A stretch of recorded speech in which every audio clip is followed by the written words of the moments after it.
Hello students, today we'll start a poem. So it is the fourth chapter and the name of the poem is The Centipede Song.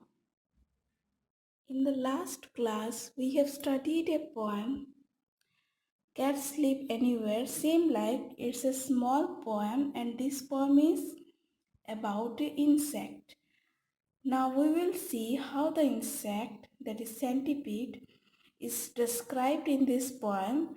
So before we start the poem, I want you to show the image of the centipede so that you get an idea how does it look like.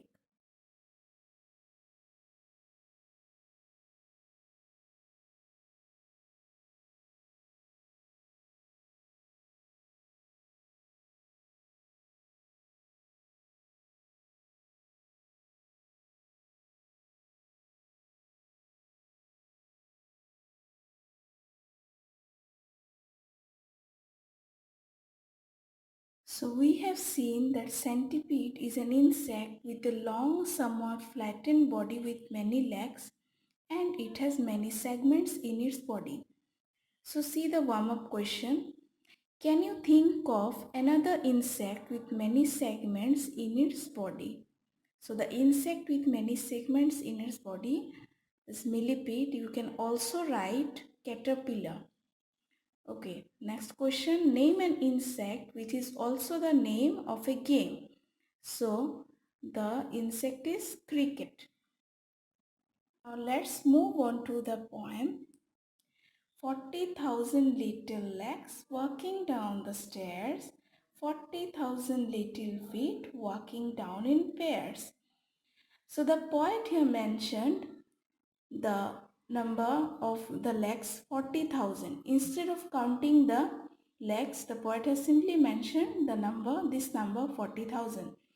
So 40,000 little legs walking down the stairs, 40,000 little feet walking down in pairs. Crunching on the gravel, marching in the shade, sounding like an army of soldiers on parade. So crunching is making the sound while walking as if something is broken or crushed. Marching in the shade, so it walks in the shade and it walks like as if it is walking in the parade. How happy is the centipede that does not have to care except to have his 40,000 shoes in good repair.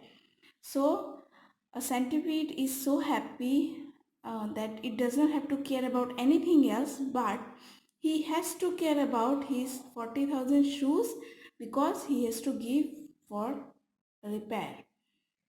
Okay, I'm reading the poem once again. 40,000 little legs walking down the stairs, 14,000 little feet walking down in pairs, crunching on the gravel, marching in the shade, sounding like an army of soldiers on parade. How happy is the centipede that does not have to care except to have his 40,000 shoes in good repair. So this is the end of the poem. I hope you have understood the poem. Thank you.